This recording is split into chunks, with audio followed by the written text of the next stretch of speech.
जय हिंद दोस्तों, मैं कुणाल आपका स्वागत करता हूं। ये हमारे आधुनिक इतिहास के सीरीज का 18वां वीडियो है और आज का टॉपिक है 1857 के स्वतंत्रता संघर्ष के कारण। इसके पिछले वाले अध्याय में हम लोगों ने 1857 से पूर्व जितने भी विद्रोह हुए थे उसका विशेष अध्ययन किया था, डिटेल्ड अध्ययन किया था। आज हम लोग 1857 के संघर्ष का कारण और उसके स्वरूप का अध्ययन करेंगे। तो आइए शुरुआत करते हैं 1857 का स्वतंत्रता संघर्ष। 1857 का स्वतंत्रता संघर्ष या स्वतंत्रता आंदोलन या विद्रोह या क्रांति या युद्ध, इसमें से क्या कहेंगे इसको हम लोग आगे इस लेक्चर में देखेंगे, ठीक है ना। हम लोग इसके संबंध में विशेष अध्ययन करेंगे कि इसे हम लोग संघर्ष कहें, आंदोलन कहें या विद्रोह कहें या क्रांति कहें या युद्ध कहें। इससे पूर्व जितने भी अध्याय हुए हैं उन अध्यायों में हम लोगों ने संघर्ष, आंदोलन और विद्रोह, क्रांति और युद्ध को परिभाषित करने का प्रयास किया था। तो आप लोग पीछे जाकर देख सकते हैं कि संघर्ष का मतलब क्या होता है, आंदोलन का मतलब क्या होता है, विद्रोह, क्रांति और युद्ध का मतलब क्या होता है। मैं तो यहाँ पर इतिहासकार तो नहीं हूँ कि बता सकता हूँ कि ये संघर्ष था कि आंदोलन था। आगे चल के इस पूरे लेक्चर को अध्ययन करेंगे तो आप खुद ब खुद डिसाइड कर लेंगे कि ये संघर्ष था या आंदोलन था या विद्रोह था या क्रांति थी या युद्ध था। मैं यहाँ पर एक इतिहास के विद्यार्थी के रूप में आपके सामने प्रस्तुत हूँ और थोड़ी बहुत पढ़ाने लगा हूँ, तो शिक्षक के रूप में भी हूँ। तो मैं बताऊँगा कि कैसे कैसे इसके स्वरूप का विस्तार हुआ है और आप खुद ब खुद निर्णय लेंगे कि ये आंदोलन था कि संघर्ष था। लेकिन एक प्रमुख इतिहासकार बिपिन चंद्र हैं अपने देश के, उन्होंने इसे विद्रोह का नाम दिया है। उसके बाद अंग्रेज़ों ने इस 1857 को सिपाहियों का विद्रोह माना है। लेकिन आगे चल के हम लोग देखेंगे, इसके स्वरूप को देखेंगे, इसके कारण को देखेंगे और इन दोनों को जानने के बाद आप लोग इसका आंसर निकाल पाएंगे कि ये इसका स्वरूप कैसा था, इसके कारण क्या था। स्वरूप और कारण के आधार पर आप इसके प्रकृति का अंदाज़ा लगाएंगे कि ये संघर्ष के रूप में है कि आंदोलन के रूप में है कि विद्रोह के रूप में है, क्रांति के रूप में है या युद्ध के रूप में है। तो आइए देखते हैं। सन 1765 में ईस्ट इंडिया कंपनी को दीवानी अधिकार मिल जाते हैं और 1857 तक ये अधिकार प्राप्त रहते हैं, धीरे धीरे दीवानी और राजनीतिक अधिकार। अब तब तक देखेंगे कि 1857 में जो क्रांति होती है उसके अगले वर्ष यानी 1858 में भारत के शासन की बागडोर ब्रिटिश संसद संभाल लेती है। उसके बाद ईस्ट इंडिया कंपनी का भारत में शासन खत्म हो जाता है। 1765 से 1857 एडी के बीच 90 वर्षों में कंपनी ने जो शासक की नीतियाँ, शोषण की नीतियाँ, हड़पने की नीतियाँ, साम्राज्य विस्तार की नीतियाँ अपनाई, इसका जो प्रभाव हुआ उसके प्रतिक्रिया में 1857 में प्रथम स्वतंत्रता संग्राम हुआ, ठीक है ना। उसके बाद देखेंगे कि जो प्रथम स्वतंत्रता आंदोलन था मूलतः 90 वर्षों का केंद्रीय सरकार थी कंपनी, केंद्रीय सरकार की नीतियों से उत्पन्न प्रभाव की प्रतिक्रिया थी, कुछ और नहीं था। 90 वर्षों में जो भी केंद्रीय सरकार ने नीतियाँ अपनाई थी उससे जो प्रभाव उत्पन्न हुए थे उसकी प्रतिक्रिया में 1857 का विद्रोह हुआ था, जिसमें प्रशासनिक नीतियाँ, सामाजिक सांस्कृतिक नीतियाँ और आर्थिक नीतियाँ थी। इन नीतियों का जो प्रभाव रहा उसकी प्रतिक्रिया में 1857 का विद्रोह हमारे सामने दिखाई देता है।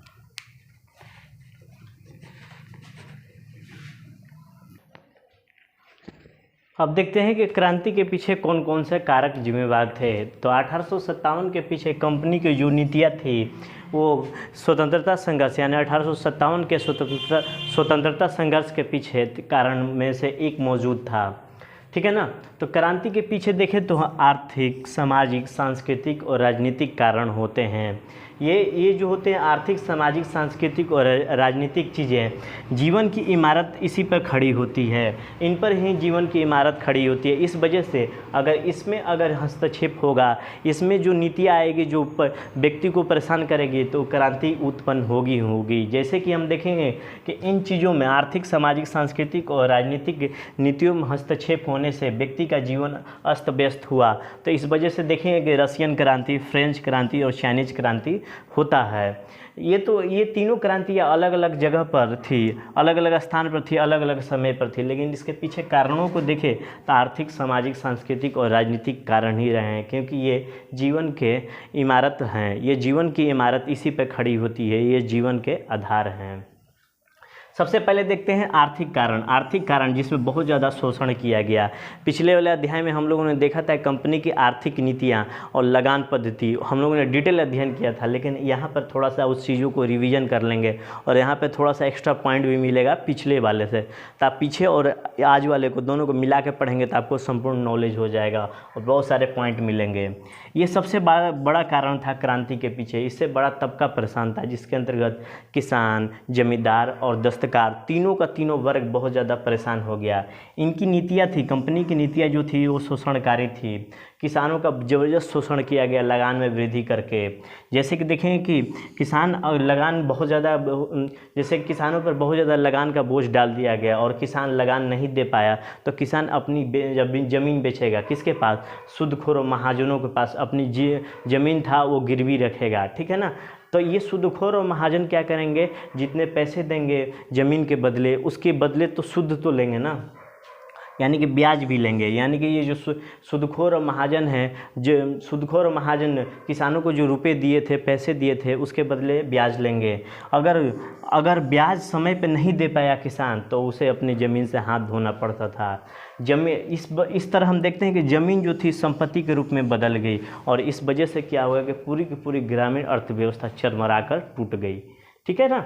तो सबसे पहले क्या होता है, लगान में बहुत ज़्यादा वृद्धि कर दी गई। लगान में वृद्धि करने से क्या हुआ, किसान समय पर लगान नहीं दे पाया, इस वजह से वो अपनी ज़मीन बेचेगा या गिरवी रखेगा किसके पास? सूदखोरों या महाजनों के पास गिरवी रखेगा। और सूदखोर और महाजन किसानों को पैसे देंगे और उस किसान को पैसे के बदले उससे ब्याज वसूलेंगे। अगर किसान ब्याज नहीं दे पाता है तो किसान अपनी ज़मीन से हाथ धो बैठेगा। इस तरह हम देखेंगे कि ये विशेष साइकिल यानी कि दुष्चक्र चलते रहता है। इस प्रक्रिया में देखेंगे जो ज़मीन थी वो संपत्ति के रूप में बदल गई। जो आज भी ज़मीन है संपत्ति के रूप में बदल गई है। इससे क्या हो गया कि पूरी की पूरी जो ग्रामीण अर्थव्यवस्था थी चरमरा के टूट गई। ये तो किसानों पर शोषण हुआ। ज़मींदारों का शोषण देखें तो लगान की दर इतनी ज़्यादा थी, यानी कि ज़मींदारों पर ही जिम्मेवारी थी कि लगान को वसूला जाए और लगान को वसूले। लगान की दर इतनी ज़्यादा थी कि ये भी पूर्ति नहीं कर पाते थे, ठीक है ना, कि ज़मींदार भी किसानों से वसूल नहीं कर पाते थे। इस कारण से क्या होता था कि ज़मींदारों से भी ज़मीन छीन लिया जाती थी। इस वजह से ज़मींदार वर्ग भी अपने आप को शोषित महसूस करता था। तीसरी बात थी कि दस्तकारों का शोषण हुआ। हम लोगों ने पिछले अध्याय में देखा था कंपनी की आर्थिक नीतियों के वजह से जो भारतीय वस्त्र बाजार था वो तहस नहस हो गया था। इससे पहले जो कंपनी की नीतियाँ थी, आर्थिक नीतियों से पहले जो भारतीय वस्त्र थे विदेशों में बहुत मांग होती थी, यानी कि यूरोपीय देशों में बहुत ज़्यादा मांग होती थी। भारतीय वस्त्र यूरोपीय देशों के घरों के बेडरूम में यानी कि घरों में प्रवेश कर चुके थे, इतनी ज़्यादा मांग थी। किंतु औद्योगिक क्रांति हुई। औद्योगिक क्रांति के फलस्वरूप इंग्लैंड में देखेंगे कि मशीनों के माध्यम से वस्त्रों का उत्पादन होने लगा जो सस्ते कीमत पर होता था, ठीक है ना। तो इस वजह से क्या हुआ कि वो अपने वस्त्रों को खपाने के लिए दूसरे देशों में अपनी अपनी आर्थिक नीतियाँ लागू किए, जिस वजह से क्या हुआ कि स्थानीय जो उपनिवेशवाद के शिकार देश थे वो उनके स्थानीय बाजार थे, वो जो वस्त्र बाजार थे धीरे धीरे नष्ट होते गए क्योंकि वे जो उपनिवेशवाद के शिकार जो देश थे उनके वस्त्रों पर बहुत ज़्यादा कर लगा दिया गया। इस वजह से क्या हुआ कि जो वस्त्र थे बहुत महंगे हो गए इनकी तुलना में, यानी कि यूरोपीय देशों की तुलना में। इस वजह से क्या हुआ कि धीरे धीरे जो दस्तकार वर्ग था धीरे धीरे ये टूटने लगा, ख़त्म होने लगा। और भी देखते हैं कारण क्या थे। मशीनों के कारण ये बर्बाद हो गए। हमने बताया कि मशीनों से जो भी वस्त्रों का उत्पादन होने लगा, दस्तकार जो बनाते थे उनसे सस्ता होता था, ठीक है ना। इस वजह से ये बर्बाद होने लगे। जैसे कि अंग्रेज़ थे, कच्चा माल अंग्रेज़ों को मनमाने दाम पर बेचने के लिए बाध्य किया गया किसानों को। जैसे कि क्या हुआ कि किसान वर्ग था वो बहुत ज़्यादा कपास का उत्पादन करता था और ये जो अंग्रेज़ थे किसानों से मनमाने ढंग से कच्चा माल यानी कि वस्त्र बनाने का कच्चा माल कपास को खरीदता था और वहीं पर दस्तकार को क्या होता था कि उनको महंगे दाम पर बेचा जाता था। इस वजह से अगर महंगे दाम पर दस्तकार खरीदेंगे तो वस्त्र का भी दाम महंगा ही होगा, ज़्यादा ही होगा। इस वजह से क्या हुआ कि जो मशीनों से जो बने वस्त्र थे वो सस्ते थे दस्तकारों की तुलना में, इसलिए जो दस्तकार वर्ग था अपना वो वस्त्र उद्योग बंद करने लगा क्योंकि उसे घाटा होने लगा था। मज़दूर कम से कम मज़दूरी पर काम करने के लिए भी मजबूर हो गए। ये जितने भी थे, ये दस्तकार वर्ग थे, ये छोड़कर भागने लगे थे, अपने दस्तकारी को छोड़ दिए थे और ये आगे चल के ये मज़दूर बन गए। और इनको मनमाने ढंग से, माने कि काम के घंटे अधिक होते थे और उन्हें पैसा कम दिया जाता था, इनको बाध्य किया जाने लगा। अंग्रेज़ इनको बाध्य करके अब मनमाने ढंग से इनका यूज करते थे, ठीक है ना। कम मजदूरी पर भी इनको काम करने के लिए मजबूर करने लगे। उसके इस बीच में देखें कि रही सही कसर अकाल ने पूरी कर दी। 1770 से लेकर 1857 के बीच में छोटे बड़े 12 अकाल पड़े। इन अकालों ने पूरी की पूरी आर्थिक व्यवस्था को तोड़ कर रख दिया था, भारतीय अर्थव्यवस्था को तोड़ कर रख दिया था। अगर आज मान लिया कि कोई अकाल पड़ जाता है तो बैंक रहता है तो बैंक कर्ज माफ़ी कर देता है, या सरकार मुआवजा दे देती है, या जो वेलफेयर कॉन्सेप्ट होता है, यानी कि लोक कल्याणकारी राज्य में सरकार मदद भी करती है। लेकिन उस समय ऐसी स्थिति थी कि ये ईस्ट इंडिया कंपनी कल्याणकारी, वेलफेयर तो छोड़िए, ये बहुत ज़्यादा शोषणकारी प्रवृत्ति अपनाई हुई थी। इस वजह से अगर उत्पादन नहीं भी होता अकाल के समय तो लगान में माफ़ी नहीं दी जाती थी। इससे क्या हुआ, किसान गाँव छोड़कर भागने लगे थे, जिससे क्या हुआ कि पूरे के पूरे देश में असंतोष उत्पन्न होने लगा था। तो ये रहा आर्थिक कारण जो 1857 के पीछे हुआ था।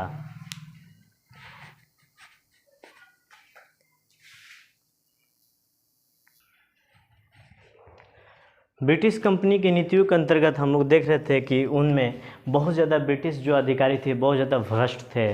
भ्रष्टाचार भी स्वतंत्रता संघर्ष के पीछे कारणों में से एक था।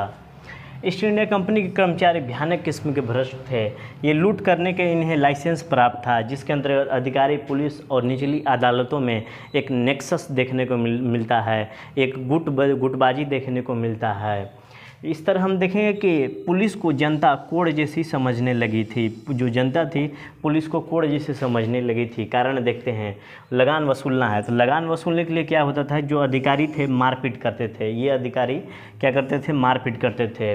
और इन्हीं को पुलिस जो थे जमींदारों को साथ देती थी। या अधिकारी के रूप में जमींदार दिखाई देंगे जो लगान वसूलने के लिए हैं, पुलिस जमींदारों को साथ दे रही है। उसके बाद देखेंगे ये जो निचली अदालत है, कोर्ट, तो अगर पुलिस दे रही है जमींदारों के साथ, यानी अधिकारियों को साथ दे रही है, तो उसके बाद मामला अगर कोर्ट में जाता है तो मामला कोर्ट में जाएगा। इसके बाद देखेंगे कि मामला कोर्ट में जाएगा तो फीस और वकील बहुत ज़्यादा महंगे होंगे। लेकिन क्या हुआ कि जो कोर्ट होगा धनी लोगों के पक्ष में फैसला लेगा, क्योंकि इन्हीं के पक्ष में ही सारे फैसले सुनाए जाएंगे। जो गरीब हैं, किसान हैं, उनके पक्ष में फैसले नहीं सुनाए जाएंगे। यानी कि धनी लोग कोर्ट को पैसा देकर, घूस देकर अपने पक्ष में फैसला करवा लेते थे।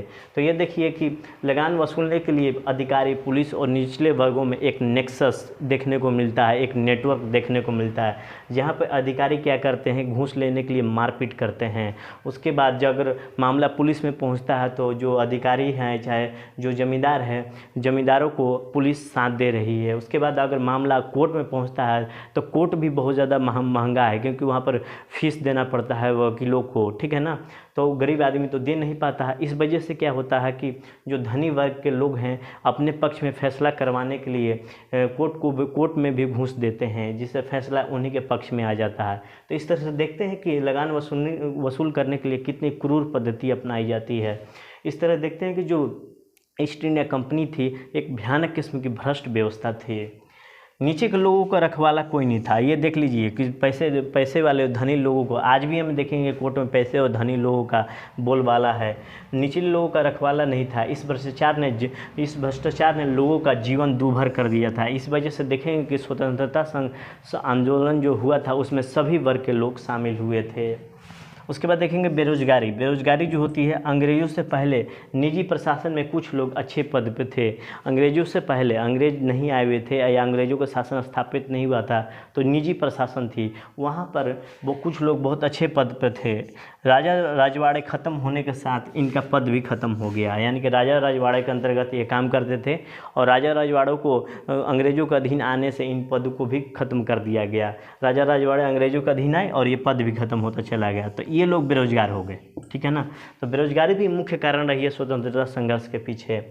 सेना के लोग बेरोजगार हो गए। राजा रजवाड़े ख़त्म हुए तो सेना भी धीरे धीरे ख़त्म होने लगी, तो सेना के लोग भी बेरोजगार हो गए। इसके अलावा दरबार में साहित्य, कला और संस्कृति के लोग होते थे।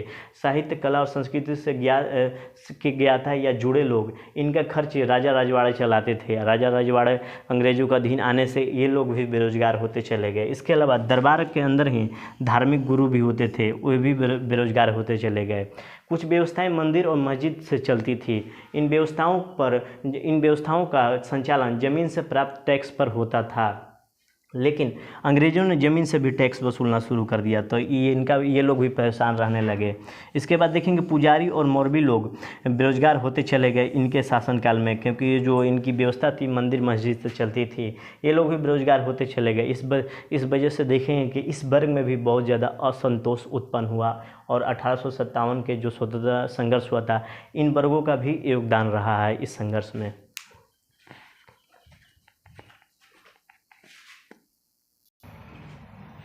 अपना अगला कारण है प्रजातीय श्रेष्ठता। प्रजातीय श्रेष्ठता भी 1857 के कारण में से एक रहा है। 1857 का जो विद्रोह हुआ उसके पीछे एक कारणों में से एक रहा है। अंग्रेज अपने आप को श्रेष्ठ मानते थे। ये कहते थे कि हमें प्रकृति और ईश्वर ने श्रेष्ठ बनाया है। जो काले लोग हैं, ये अंग्रेज अपने को गोरे मानते थे, और जो काले लोग हैं माने कि एशिया और अफ्रीका के लोग, काले लोग असभ्य एवं असंस्कृत है, इनको सभ्य बनाना हमारी जिम्मेवारी है, जिसे इन्होंने वाइट मैन बर्डन थ्योरी कहा। इस वाइट मैन बर्डन थ्योरी के माध्यम से अपने उपनिवेशवादी मंशा को ये जस्टिफाई करते हैं, ना कि जो काले लोग हैं उनको असभ्य एवं असंस्कृत है उन्हें सभ्य और संस्कृत बनाने का प्रयास कर रहे हैं। ठीक है ना।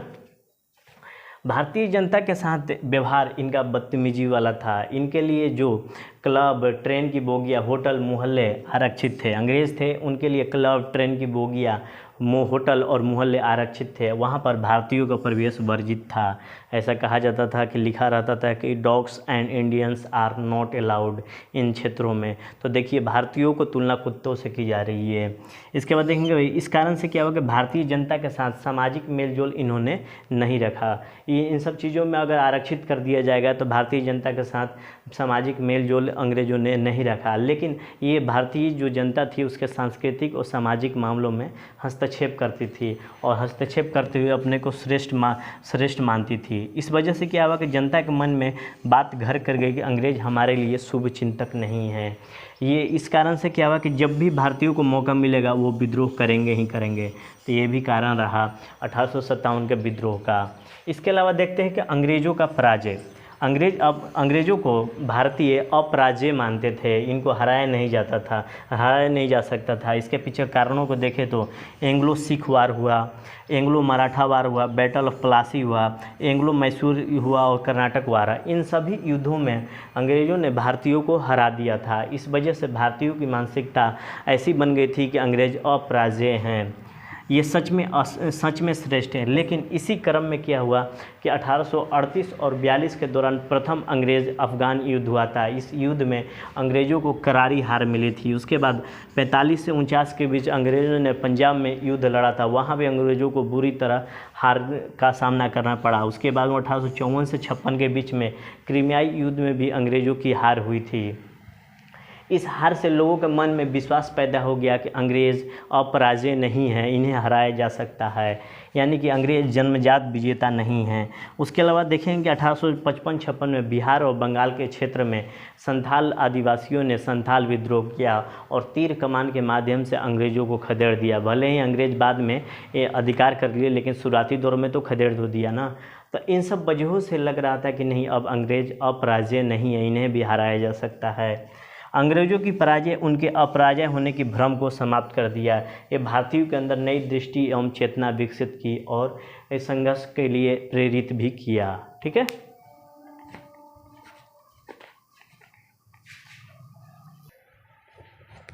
क्रांति के पीछे अवध का विलय भी माना जाता है, जिसे डलहौजी ने किया था, यानी कि अवध का विलय डलहौजी ने अंग्रेजी साम्राज्य में किया था।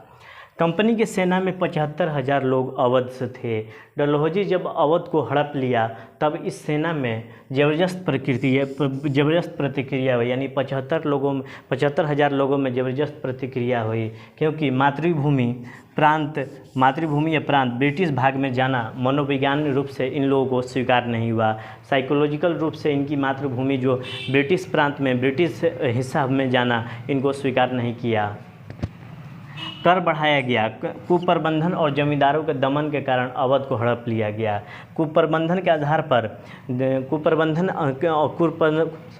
कुप्रबंधन और जमींदारों के दमन के कारण अवध को हड़प लिया गया। जैसे ही अवध अंग्रेजों के नियंत्रण में आया, उन्होंने अपने दमन को और बढ़ा दिया था। अंग्रेजों ने नवाब की सेना एवं प्रशासन को भंग कर दिया गया। इसमें जितने भी लोग थे वो सारे के सारे बेरोजगार हो गए। यानी कि उसके बाद देखेंगे 21,000 जमींदारों की ज़मीन बिक गई टैक्स न चुकाने के कारण, लगान न चुकाने के कारण, ठीक है ना। तो देखिए इतने लोग बेरोजगार होते चले गए। उसके बाद देखेंगे कि लॉर्ड डलहौजी और वेलेस्ली की नीतियों ने भी क्रांति के पीछे प्रमुख कारण बन के उभरी। 1857 AD के विद्रोह के पीछे इनकी साम्राज्यवादी नीतियाँ, इम्पीरियलिज्म पॉलिसी का बहुत बड़ा हाथ था। इसमें देखते हैं कि नाना साहब थे, ये आखिरी पेशवा इनको माना जाता है। ये बाजीराव द्वितीय के दत्तक पुत्र थे। अंग्रेज इनको पुणे से हटाकर कानपुर के बिठूर में बैठा दिया। बदले में अंग्रेज सरकार इनको पेंशन देती थी। इसके बाद से पेंशन देना ही बंद कर दिया कुछ समय के बाद। उसके बाद देखेंगे झांसी की रानी थी लक्ष्मीबाई की दत्तक पुत्र की मान्यता नहीं दी गई। दत्तक पुत्र मतलब गोद लिए हुए पुत्र की मान्यता नहीं दी। ये भी असंतोष का कारण उभरा झांसी में। उसके बाद 49 में देखते हैं कि डलहौजी ने अपमानजनक घोषणा की कि बहादुर शाह जफर के जो भी उत्तराधिकारी होंगे वो लाल किले को छोड़कर कुतुब मीनार के एक छोटे से जगह में रहेंगे। इस वजह से लोगों में बहुत ज़्यादा विद्वेष पैदा होते चला गया। 1856 AD में जो गवर्नर जनरल थे लॉर्ड कैनिंग, इन्होंने बहादुर शाह जफर के बाद जो भी होंगे सम्राट, उनको सम्राट स्वीकार नहीं किया जाएगा, क्योंकि बहादुर शाह जफर के बाद मुग़ल साम्राज्य को समाप्त माना जाएगा और सम्राट की पदवी खत्म कर दी जाएगी। ये जो घोषणा थी सम्राट की पदवी खत्म कर दी जाएगी, मुग़ल साम्राज्य का समापन हो जाएगा, ये पूरे भारतीयों को झकझोर कर रख दिया। पूरे भारतीयों ने इस घोषणा को अपने आत्मसम्मान पे लिया और कहा कि यह हमारे आत्मसम्मान पे किया गया चोट है, हमारे आत्मसम्मान पे किया गया बहुत बड़ा चोट है। इस वजह से भी लोगों में असंतोष उत्पन्न हुआ। अब देखते हैं कि सामाजिक और सांस्कृतिक नीतियाँ क्या थी। अपना अगला कारण है धार्मिक, सामाजिक और सांस्कृतिक हस्तक्षेप। इसमें सबसे बड़ा योगदान होता है ईसाई मिशनरियों का। ये ईसाई धर्म प्रचारक थे। ये धर्म परिवर्तन कराते थे तथा भारतीय धर्म के खिलाफ आलोचना भी करते थे। इनको पुलिस का संरक्षण भी प्राप्त था। ये घटना हुई 1850 AD में। सरकार ने एक ऐलान किया कि जो भी धर्म परिवर्तन कर ईसाई बन जाएगा उसको अपने पैतृक संपत्ति पर अधिकार बनेगा, नहीं तो वो अधिकार खत्म हो जाएगा। उसके बाद देखेंगे कि पादरी को सेना में रखा जाता था। पादरी जो ईसाई धर्म का प्रचार करते थे ये उपदेशक होते थे तथा सेना के खर्च पर इनको रखा जाने लगा। इससे सेना के लोग दुखी हो गए। स्कूल, जेल में पादरी जाकर ईसाई धर्म का उपदेश देते थे। इससे जनता के मन में बहुत ज़्यादा आक्रोश पैदा हुआ। उसके बाद देखेंगे सामाजिक सांस्कृतिक नीतियों में सती प्रथा के विरुद्ध कानून, विधवा विवाह के विरुद्ध कानून, बाल विवाह को रोका गया, नारी शिक्षा की शुरुआत की गई। ये सारी चीज़ें भारतीय समाज की बुराइयाँ थी और ये कानून स्वागत योग्य थे। आम जनता इसे सामाजिक सांस्कृतिक जीवन जबरदस्त हस्तक्षेप माना। ये भारतीय समाज की बुराइयाँ थी और इन पर जो कानून बनाया गया वो स्वागत योग्य भी थे, लेकिन जो आम जनता थी इसे जो कानून बनाया गया इसे सामाजिक सांस्कृतिक जीवन में हस्तक्षेप माना और यह भी माना कि इसके माध्यम से सरकार हम पर अधिकार करना चाहती थी। इन बुराइयों को ख़त्म करके सरकार हम पर अधिकार करना चाहती थी, ऐसी आम जनता की धारणा बनी। उसके बाद देखेंगे कि जब 1857 में क्रांति खत्म हुई, उसके बाद 1858 में विद्रोह खत्म होने के बाद 1857 में शुरुआत हुई, 1858 में विद्रोह खत्म हुआ। 1858 में विद्रोह खत्म होने के बाद सरकार ने माना कि विद्रोह के पीछे भारतीय सामाजिक सांस्कृतिक धार्मिक हस्तक्षेप है। अब उन्होंने अहस्तक्षेप की नीति अपनाई। अब भारतीय सामाजिक सांस्कृतिक और धार्मिक मामलों में अंग्रेज हस्तक्षेप नहीं करेंगे, अहस्तक्षेप की नीति अपनाएंगे।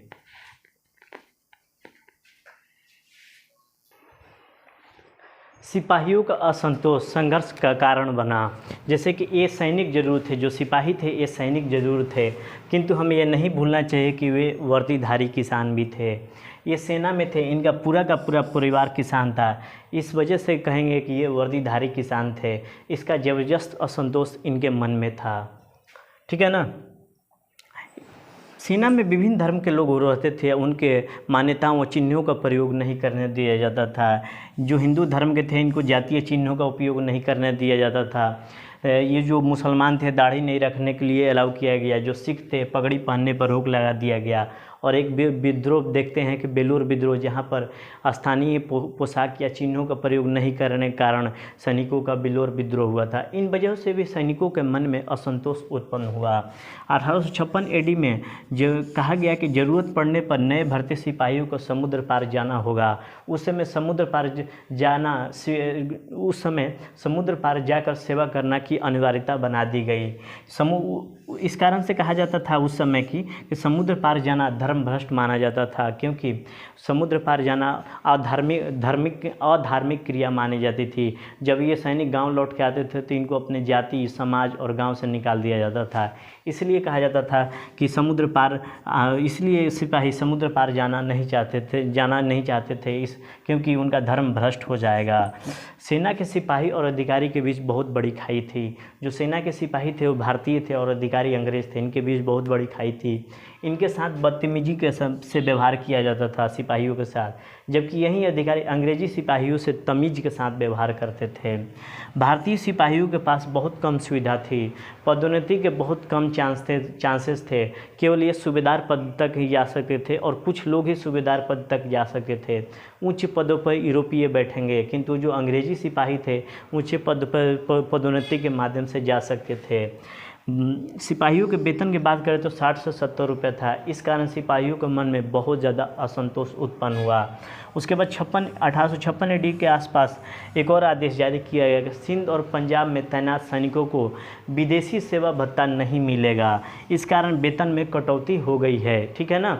तो वेतन में कटौती के कारण भी सिपाहियों के मन में असंतोष उत्पन्न हुआ और 1857 में स्वतंत्रता संघर्ष हुआ।